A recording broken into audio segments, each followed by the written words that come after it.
Assalamualaikum warahmatullahi wabarakatuh. Perkenalkan, nama saya Berliana Meta Cahyani, NIM 2015050111108 dari kelas A2 Fakultas Farmasi di Universitas Wahid Hasyim Semarang. Baiklah, pada video kali ini saya akan menyelesaikan sebuah kasus statistika farmasi dengan menggunakan aplikasi SPSS 2020.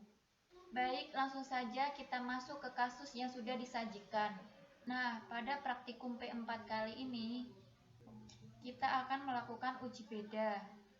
Sebelum melakukan uji beda, kita harus mengetahui data yang kita punya ini termasuk data parametrik atau data non-parametrik. Syarat sebuah data dikatakan parametrik adalah 1.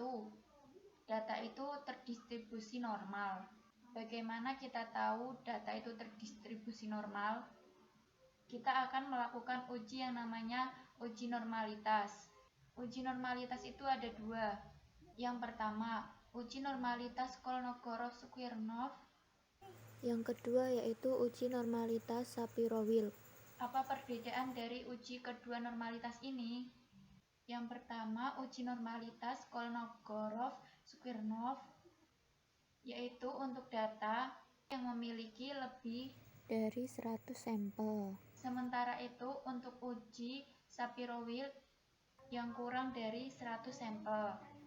Adapun syarat data terdistribusi normal yaitu jika nilai signifikannya lebih dari 0,05. Yang kedua yaitu data harus homogen. Cara mengetahui data homogen yaitu dengan melakukan uji homogenitas varian. Syarat sebuah data homogen yaitu bila nilai signifikannya lebih dari 0,05. Baik, di sini saya akan membacakan soal yang sudah disajikan. Yang pertama yaitu kasus 1. Ada sebuah penelitian dilakukan untuk mengetahui efek pemanasan terhadap pH atau keasaman emulsi yang dibuat dengan emulgator lecitin. Emulsi dibuat menggunakan emulsi kadar 15%. Kemudian dilakukan pengukuran pH pada emulsi segera setelah emulsi dibuat. pH emulsi yang diukur segera setelah emulsi dibuat disebut pH mula-mula. Emulsi kemudian disimpan pada suhu 45 derajat Celcius selama 48 jam. Lalu dilakukan pengukuran pH emulsi kembali.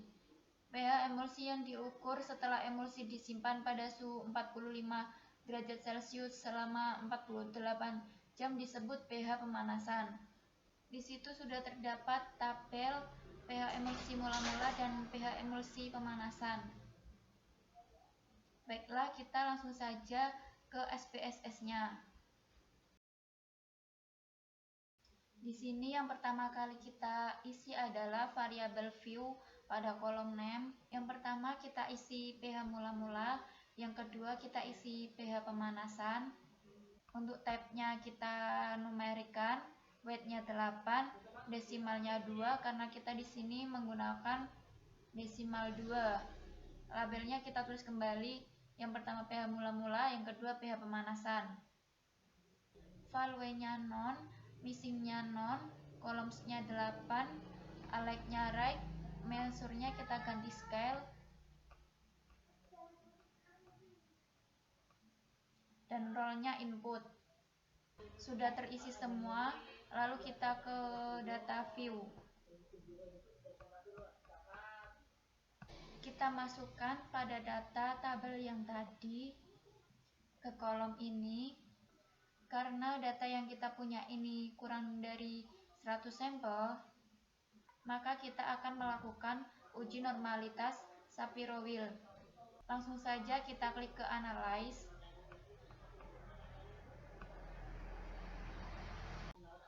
Deskripsi statis. pH mula-mula dan pH pemanasan kita pindahkan ke kolom dependent list semua.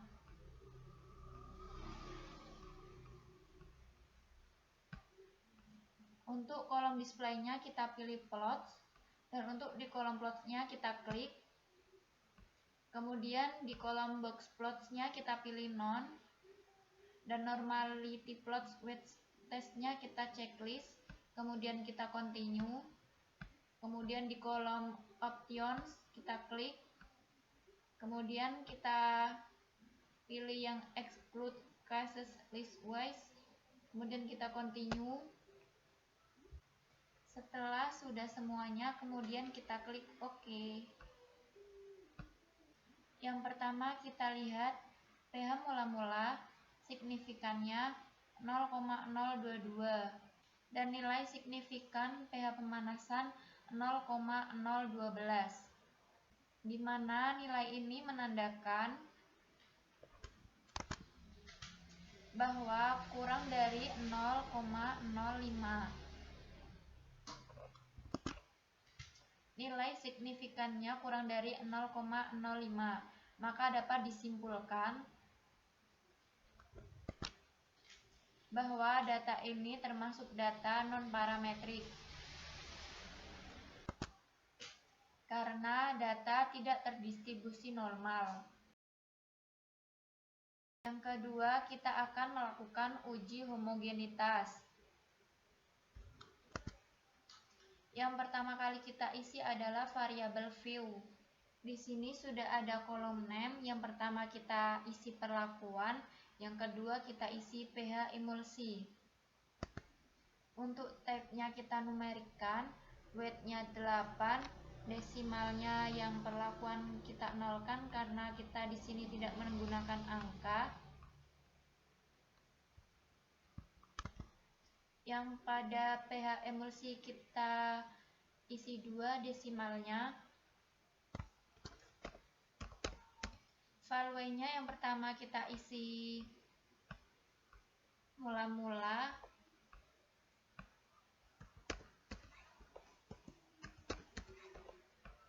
Kemudian kita add, yang kedua kita isi pemanasan.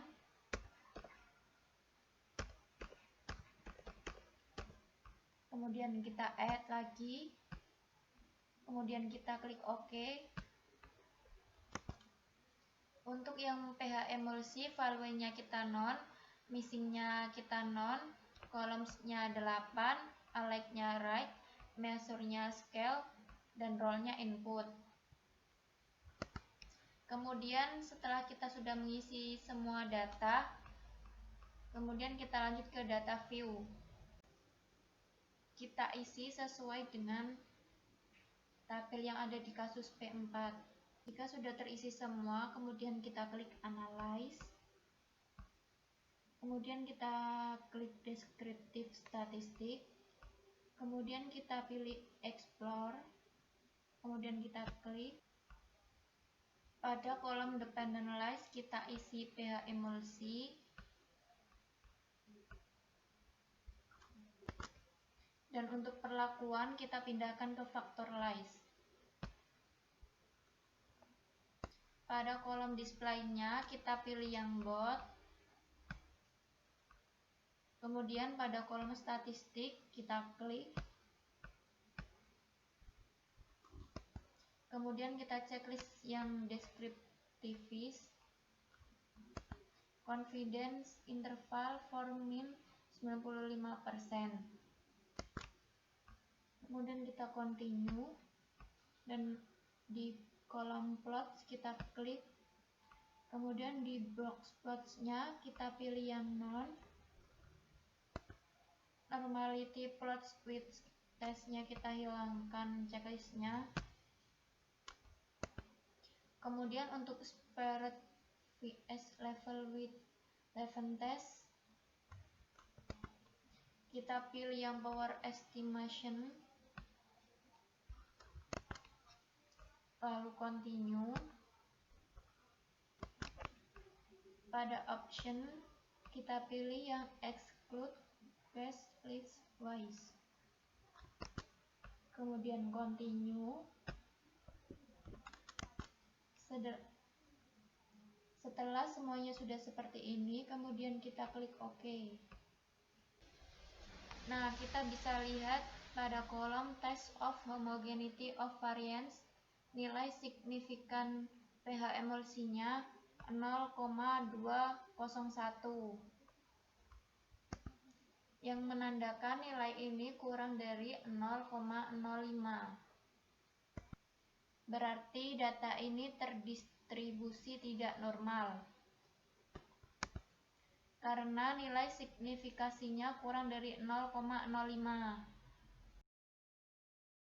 Setelah kita mengetahui data yang kita uji normalitas dan homogenitasnya tadi, nilai signifikasinya kurang dari 0,05,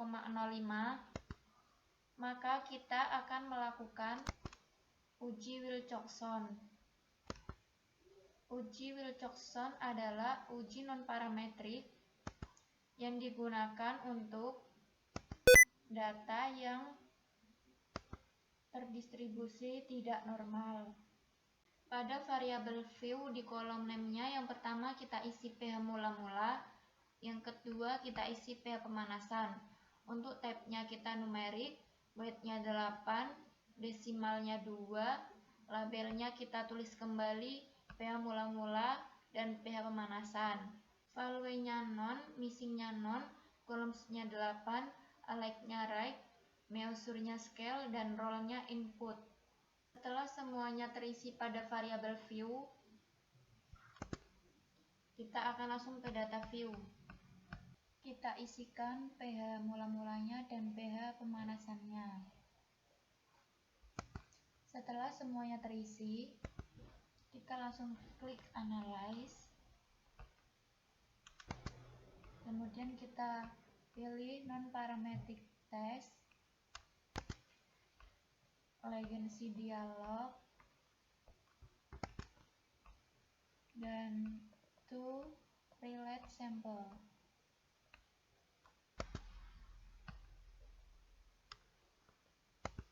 Kita pindahkan pH mula-mula dan pH pemanasan ke test pairs. pH mula-mula ke variabel 1 dan pH pemanasan ke variabel 2. Jangan lupa pada kolom test type kita pilih yang Wilcoxon. Kemudian kita klik OK.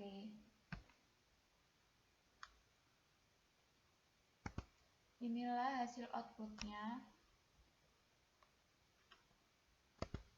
Bisa kita lihat nilai signifikannya 0,022. Syarat adanya perbedaan dua variabel jika nilai signifikannya kurang dari 0,05. Di sini nilai yang kita peroleh yaitu 0,022. yang artinya kurang dari 0,05. Maka nilai signifikan yang kita peroleh ini memenuhi syarat perbedaan. Kesimpulannya, terdapat perbedaan antara pH mula-mula dan pH pemanasan. Berikutnya yaitu kasus 2. Langsung saja kita masuk ke aplikasi SPSS-nya. Di sini kita akan melakukan uji normalitas Shapiro-Wilk. Yang pertama kali kita isi yaitu variabel view. Di sini terdapat kolom name. Yang pertama kita isi lokal, yang kedua kita isi import. Untuk type-nya numerik, width-nya 8, desimalnya 2, labelnya kita tulis kembali lokal dan import. Value-nya non, missing-nya non, columns-nya 8, alike-nya right, measure-nya scale, dan role-nya input. Langsung saja kita ke data view-nya. Langsung saja kita klik analyze, kemudian descriptive statistik, kemudian explore, kemudian di kolom plots-nya kita klik, kemudian box plots-nya kita pilih yang non, dan normality plots with dates-nya kita checklist. Kemudian kita continue. Untuk optionnya kita klik, kemudian kita pilih yang exclude cases listwise, kemudian kita continue, kemudian kita klik OK. Nah, inilah hasil dari test of normality. Pada variabel view, pada kolom nama yang pertama kita isi merek minuman, yang kedua kita isi kadar sakarin, untuk tabnya kita numerik, widthnya 8, desimalnya yang merek minuman kita nolkan, dan yang kadar sakarin desimalnya 2, kemudian labelnya kita tulis kembali merek minuman dan kadar sakarin. Untuk valuenya yang pertama kita tulis lokal, yang kedua kita tulis import. Untuk missingnya non, columns-nya 8, align-nya right, measure-nya scale, dan role-nya input. Kemudian kita menuju ke data view. Langsung saja kita klik analyze, kemudian descriptive statistic, list. Untuk merek minumannya kita pindahkan ke factor list. Kemudian pada kolom display kita pilih plot. Kemudian untuk statistiknya kita pilih yang descriptive. Konfidensi interval for min-nya yang 95%, kemudian continue. Untuk plots-nya di kolom box plots-nya kita pilih yang non. Untuk normality plots with test-nya kita hilangkan checklist-nya. Dan pada kolom spread versus level with level test kita pilih yang power estimation, kemudian kita continue, kemudian optionnya kita klik, dan pada kolom missing value-nya kita pilih yang exclude cases listwise, kemudian kita continue, kemudian kita klik OK. Dan ini hasil output dari test of homogeneity of varian, yang artinya nilai signifikan ini kurang dari 0,05. Yang pertama kali kita kerjakan yaitu variabel view. Untuk kolom name-nya yang pertama kita tulis merek minuman, yang kedua kadar sakarin, untuk tabnya numerik semua, widthnya 8, desimalnya yang merek minuman 0, yang kadar sakarin 2, untuk labelnya kita tulis kembali merek minuman dan kadar sakarin. Valuenya untuk merek minuman yang pertama lokal, yang kedua import. Untuk missingnya non, columns-nya 8, align-nya right, measure-nya scale, dan role-nya input. Kemudian jika sudah terisi semua, langsung saja kita ke data view. Pada data view untuk merek minuman angka 1 dan untuk kadar sakarin angka 2. Saja kita klik analyze, kemudian run parametric test, kemudian latency dialog, kemudian to independent sample. Untuk kadar sakarinnya kita pindahkan ke kolom test variable list, dan untuk merek minumannya kita pindahkan ke grouping variable dengan define groupnya 1 dan 2. Kemudian kita continue. Untuk test type-nya kita pilih yang main with name, kemudian kita klik exert, dan kita pilih yang asymptotic only, kemudian kita continue, kemudian optionnya kita klik yang descriptive, kemudian missing value-nya kita pilih yang exclude cases fast by fast, kemudian continue, kemudian kita klik OK. Bisa kita lihat di sini nilai signifikannya 0,289. Syarat adanya perbedaan dua variabel yaitu apabila nilai signifikannya kurang dari 0,05. Bisa kita lihat nilai signifikan pada uji Mann-Whitney yaitu 0,289, di mana nilai ini kurang dari 0,05. Atau dapat kita simpulkan bahwa terdapat perbedaan kadar sakarin dan merek minuman lokal dan impor. Baik, sekian video dari saya. Kurang lebihnya mohon maaf. Wassalamualaikum warahmatullahi wabarakatuh.